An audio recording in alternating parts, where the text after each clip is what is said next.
मेरा नाम डॉक्टर रजनी वीए है। मैं कालडी श्री शंकरा कॉलेज के सहायक अध्यापिका सहायक आचार्य हूँ। इस प्रपत्र के लिए मेरा विषय है समकालीन आदिवासी कहानियों में जनतांत्रिक मूल्यों का संकट। वर्तमान समय में जनतांत्रिक मूल्य सबसे अधिक प्रासंगिक मुद्दा बन गया है।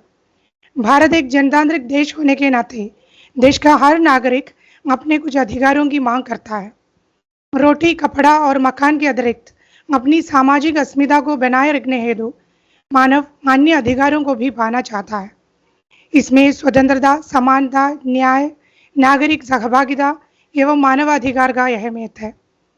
वर्तमान परिप्रेक्ष्य में यह विषय विशेष उल्लेखनीय है। आज विश्व भर में मानव मात्र के विशेष अधिकारों एवं उन अधिकारों का उल्लंघन चर्चा के केंद्र में है। देशी एवं अंतर्देशीय परिप्रेक्ष्य में ये बात साफ जाहिर है। भारत के आदिवासी समाज स्वाभाविक ढंग से जनतांत्रिक मूल्यों को अपनाते हैं। आदिवासी समूहों में सामूहिक निर्णय लेने की प्रक्रिया, सहमति और सामूहिक भागीदारी का महत्व होता है। केदार प्रसाद मीणा के शब्दों में आदिवासी समाज स्थानीय बाकी कई समाज की तुलना में अधिक समतामूलक और लोकतांत्रिक समाज रहा है। इसमें संसाधनों के असीमित अधिग्रहण या कहे कि लूट की बजाय इनके समान वितरण को तरजीह देने की संस्कृति है। गांव में कोई बालक अनाथ न हो, कोई भूखा न रहे, यह इस समाज का पहला सामाजिक मूल्य माना जाता है। बेटा बेटी को एक समान समझा जाता है और संपत्ति में इनको बराबरी का हिस्सा दिया जाता है। वर्तमान संदर्भ में आदिवासी समुदायों का जीवन अक्सर मुख्यधारा की राजनीति और शासन व्यवस्था से अलग होकर हाशिए पर होता है, जहां जनतांत्रिक मूल्यों जैसे स्वतंत्रता, समानता और न्याय की अवधारणाएं या तो अनुपस्थित होती हैं और उनमें विकृति देखने को मिलती है। आदिवासी जन समाज के अधिकारों का हनन अधिक प्रबल होता है। इस प्रपत्र द्वारा समकालीन आदिवासी कहानियों में जनतांत्रिक मूल्य संकटों को परखने का प्रयास किया गया है। जनतांत्रिक मूल्यों का हनन सामयिक हिंदी कहानियों का प्रमुख स्वर है। हाशिएकृत आदिवासी समाज अपनी अस्मिता बनाए रखने के संघर्ष में जुड़े गए हैं। आदिवासी समाज एवं जनता अपने अधिकारों के प्रति अधिक सजग है। हिंदी के आदिवासी लेखन समय की मांग की अनुगूंज के स्पष्टतः ओतप्रोत है। आदिवासी जनता पूर्णतः मानव अधिकारों से वंचित है। देश के आदिमवासी या संस्कृति के पुरोधा यह आदिवासी समाज सदैव मानवीय अधिकारों के बाहर है। इनकी संस्कृति, भाषा एवं अस्मिता संकटग्रस्त है। जंगल के अधिकारी आज जंगल से बहिष्कृत होने को विवश है। अपनी जमीन से जबरदस्ती बेदखल होना मानवाधिकार का स्पष्ट हनन है। आदिवासी जन समाज इस भीषण संकट का सामना कर रहे हैं। सामयिक आदिवासी लेखन इन सब विभीषिकाओं का आदमकद आईना है। ये कहानियां आदिवासी जन समाज का यथार्थ चित्र हमारे सामने रखती है। डॉक्टर केदार प्रसाद मीणा आदिवासी विमर्श के महत्वपूर्ण हस्ताक्षर है। वे आदिवासी जन समाज एवं संस्कृति पर आधारित कई पुस्तकों के रचनाकार हैं। क्रांतिकारी आदिवासी, आज़ादी की लड़ाई में आदिवासियों का योगदान, आदिवासी कहानियां आदि इनमें प्रमुख है। आदिवासी जीवन परिवेश से सीधे जुड़ने वाली कहानी है कॉमरेड मीणा। जेएनयू के छात्र मनीष इस कहानी का प्रमुख पात्र है। आदिवासी जीवन परिवेश की कड़ू सच्चाई को गहराई से नापने का प्रयास यहाँ साफ जाहिर है। कहानी के माध्यम से हमें जानकारी मिलती है कि आदिवासियों में एक सीमित वर्ग ही अधिकार के हिस्सेदार बनता है। बड़ी संख्या में जंगल में रहने वाले आदिवासी लोग सरकार की सारी योजनाओं के बाहर है। अधिकारों से युक्त वर्ग दूसरों के हिस्से के अधिकारों को भी हड़पने का प्रयास करते हैं। इसकी वजह से साधारण आदिवासियों के अधिकारों का यहाँ प्रकट निराकरण होता है। मनीष इन सबके प्रति अपना विरोध प्रकट करता है। अपने शोध कार्य के दौरान वो झारखंड एवं छत्तीसगढ़ में फील्ड वर्क के लिए जाता है। वहाँ आदिवासियों को कुपोषण, बीमारी, सूखे, बेगारी, बेरोजगारी और इस्तावन से जूझते देख वो सन्न रह जाता है। आदिवासियों में ही कुछ लोग संपन्नता के शिखर में थे और बाकी दाल भात के लिए तरसते थे। मनीष ने देखा कि आदिवासी नेता भी आदिवासियों की शोषण करते हैं और करोड़पति बनकर शहर में रहने लगे हैं। इस जब साधारण आदिवासी बदहाली में जिंदगी खसीड़ने को विवश हो जाते हैं, इन सब बातों से प्रभावित मनीष आदिवासियों के बीच रहकर उनका मार्गदर्शन करने का इरादा रखता है। वहां उनके दल पर पुलिस के हमले होते हैं और वो चोट खाए वापस घर लौटता है। मनीष के शब्दों में, हम आदिवासी जनता के बदतर हालत के प्रति अवगत हो जाते हैं। जंगल के लोग पशु से भी बुरी हालत में जी रहे हैं। जमींदार उनसे बेगारी करते हैं, उनकी लड़कियों के साथ बलात्कार करते हैं। पुलिस भी उनका शोषण करती है। बड़ी बड़ी कंपनी वाले उनकी जमीन छीन लेते हैं। प्रशासन एवं पुलिस कभी आदिवासियों का साथ नहीं देते हैं। आदिवासी गांव नहीं छोड़ते तो उनको मारा पीटा जाता है और गांव में आग लगाई जाती है। ये पढ़े लिखे नहीं है, उनकी बोली में उनको पढ़ाते भी नहीं है और स्कूल में मास्टर कभी आते नहीं है। वे तो मजबूरी का पैसा भी दूसरों से गिनवाते हैं। ऐसे लोग शहरों में आकर नौकरी कैसे करें, आरक्षण का फायदा कैसे लें, उनका कोई नहीं सुनता है। सरपंच और पुलिस केवल नाम के हैं, वे शोषकों के साथ देते हैं। ये सब विभीषिकाएं कहानी में द्रष्टव्य है। जनतांत्रिक मूल्यों का पूर्णतः निषेध एवं निराकरण ही होता है। लेखक बताते भी हैं कि यह केवल झारखंड एवं छत्तीसगढ़ के आदिवासियों की हालत नहीं है, पूरे भारत में आदिवासियों की यही स्थिति है। पीटर पॉल एक्का की राजकुमारों के देश में कहानी शोषण का विकराल चित्र मौजूद है। जंगली संसाधनों से सुकून की जिंदगी जीने वाले मंगलू काका के परिवार को सरकार की योजनाएं तबाह कर देती है। सरकार द्वारा कोलियारी शुरू करने पर जंगल के अधिकारी इन मासूम जनता को अपनी भूमि से बेदखल होनी पड़ती है। कहानी इसकी गवाही यूं देती है। उधर सरकार कोलियारी शुरू करवा दे रही है, अपनों की जगह कहाँ, जाने कहाँ से लोग भर जा रहे हैं। यही नहीं, गांव पर सरपंच मुखिया आदि का राज चल रहे हैं। पढ़े लिखे ये लोग बेबस भोले भाले लोगों को बेहरमी में लूटते हैं। कहानी में मंगलू बाबू की लाडली चंदा का सामूहिक बलात्कार हो जाता है, कोई पूछने वाला तक नहीं है। गांव वाले जानते हुए भी नहीं देखने सुनने का बहाना करते हैं। चंदा और उसके परिवार की तरह न जाने कितनी आदिवासी स्त्रियों का इस तरह से बलात्कार होता रहता है और उन लोगों को न्याय नहीं मिल पाता है। कहानी में जनतांत्रिक मूल्यों का स्पष्ट निषेध द्रष्टव्य है। आदिवासी अस्मिता के सशक्त हस्ताक्षर है संजीव। आपकी उल्लेखनीय कहानी है प्रेत मुक्ति। इसमें गांव के सामंत अपने क्षेत्र के आदिवासियों का अधिकार भी हड़पता है। विरोध करने वालों का अमानवीय ढंग से हत्या की जाती है। मानवाधिकार का हनन इधर भी प्रकट है। संजीव जी की एक अन्य कहानी है पांच तले धूप। कहानी में प्रतिरोध का स्वर मुखर है। कहानी में संघर्ष के रास्ते अपनाने को आदिवासी लोग मजबूर हैं। वे अपने अधिकारों के लिए प्रशासनिक व्यवस्था के खिलाफ उठकर खड़े हो जाते हैं। अपनी भूमि से बेदखल होने को विवश यह समाज प्रतिरोध के मार्ग पर अग्रसर होते हैं। यह समाज तथाकथित जनतांत्रिक मूल्यों की संकल्पना के बाहर रही है। हरिहर वैष्णव की कहानी मोहभंग में बस्तर के आदिवासी जीवन का चित्रण है। यहाँ निरंतर अभावों से जूझने को विवश आदिवासी जीवन के कड़ू यथार्थ प्रस्तुत किया गया है। कहानी का केंद्र पात्र इन परिस्थितियों से संघर्ष करके तहसीलदार का पद हासिल करता है। भ्रष्ट व्यवस्था उन्हें अपने समाज के लिए कुछ करने से रोकती है।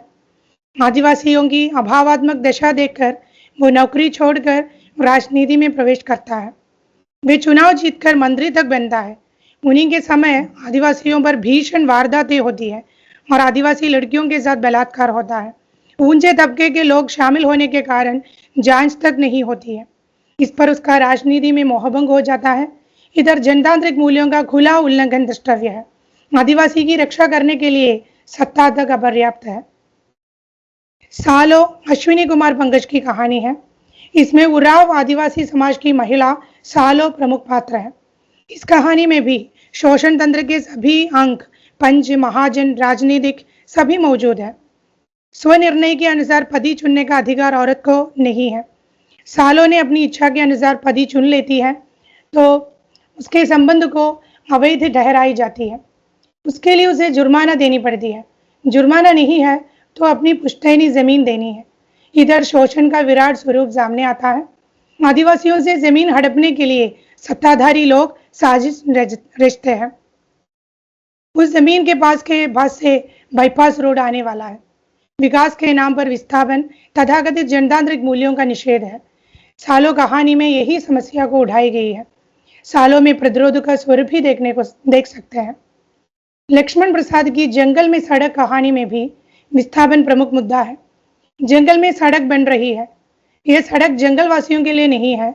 जंगल वासियों को कुछ दिन काम मिलने की उम्मीद थी, लेकिन ठेकेदार मशीनों से काम चलाते हैं। साथ ही उनके आदमी आदिवासी लड़कियों का शोषण भी करते हैं। यह सड़क जंगल को शहर से जोड़ती है। जंगल के किसानों को वहां से भगाकर उनकी जमीन हथियाई जा रही है। औद्योगिकरण का असर किसानों पर भी पड़ता है। आदिवासी के अधिकार का कोई महत्व नहीं है। नंदकिशोर आचार्य लिखते हैं, हमारे यहाँ ही क्यों, अंतर्राष्ट्रीय स्तर पर भी विकास के नाम पर आदिवासी समूहों के साथ अन्याय ही हो रहा है। अन्याय का चित्र यहाँ साफ जाहिर है।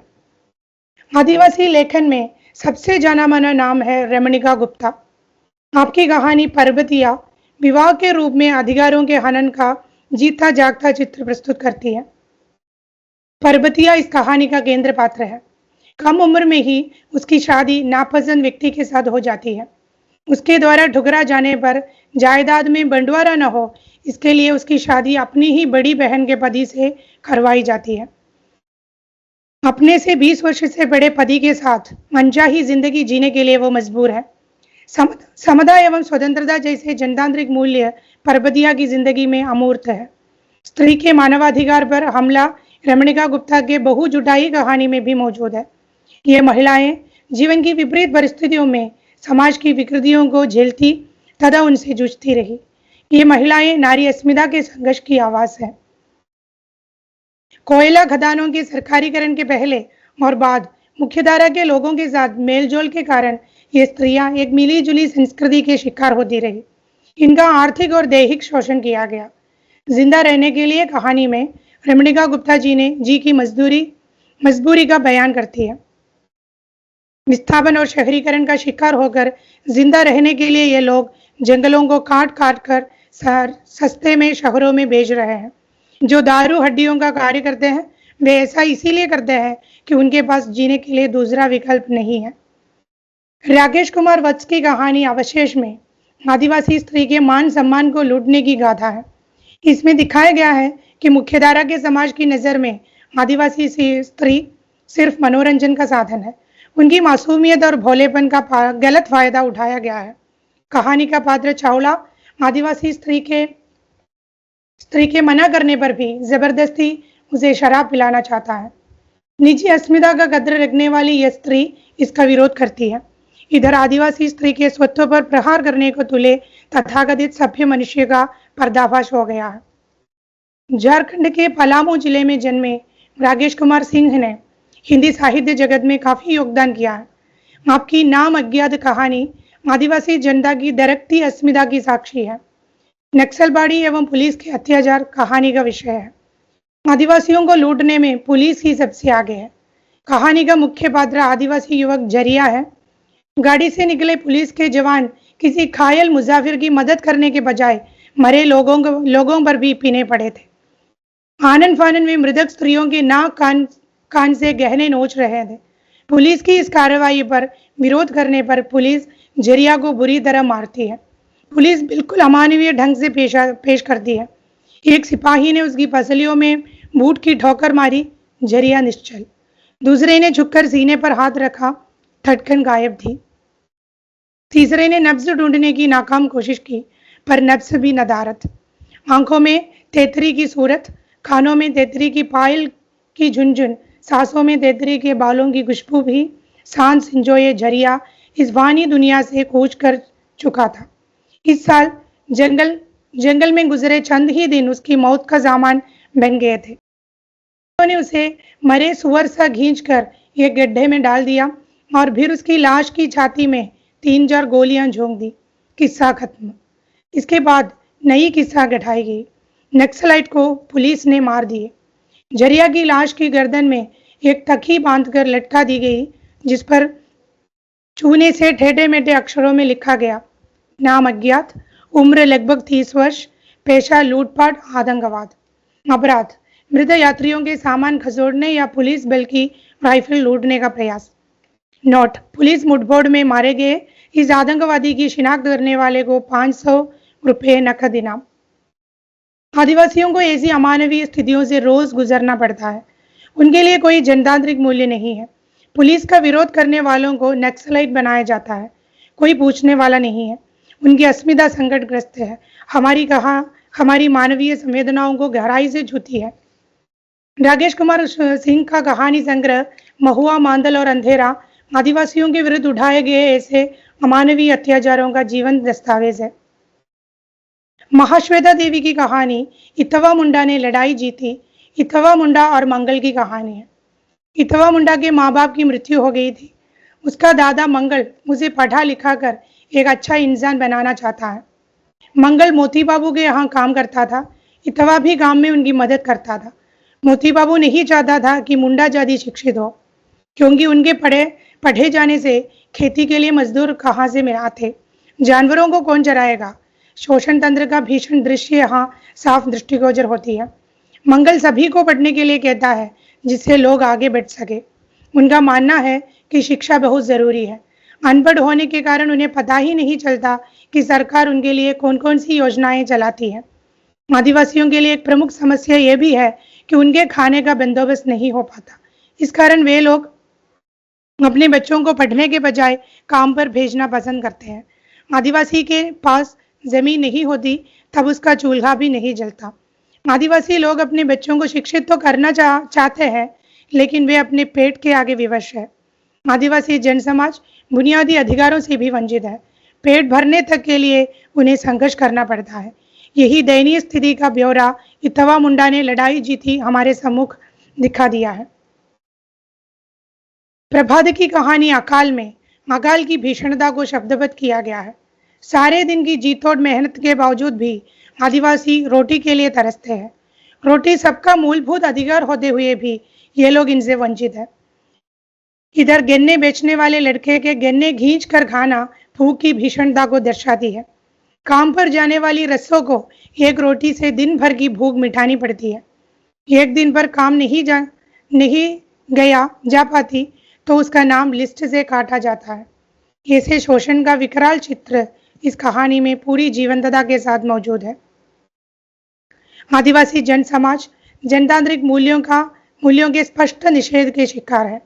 वे पुलिस, पंच, साहूकार, महाजन एवं अधिकारियों के शोषण तंत्र के शिकार है। उन सबकी गिद्ध दृष्टि इस उर्वर भूमि पर लगातार टिकी रहती है। निजी अधिकारों से पूर्णतया वंचित ये जनता इस शोषण तंत्र के इरादों पर नाचने के लिए मजबूर है। युवा जनता पथभ्रष्ट है। शिक्षित आदिवासी अपने समुदाय से मुंह मोड़ते हैं। प्रतिरोध की अग्नि में कभी हथियार उठाने को भी विवश हो जाते हैं। देश की यह जनता पूर्णतया संविधान के बाहर है। संविधान द्वारा जनता के लिए सुरक्षित अधिकारों से भी वे वंचित है। उनकी अस्मिता आज भी हाशिएकृत है। इनके अधिकारों को छीनकर उन्हें असभ्य ठहराई जाती है। इस कूटनीति के विरुद्ध इनके आवाज को दबाने के लिए शासन तंत्र हमेशा सफल बनता है। इधर जनतांत्रिक मूल्यों का संकट साफ जाहिर है।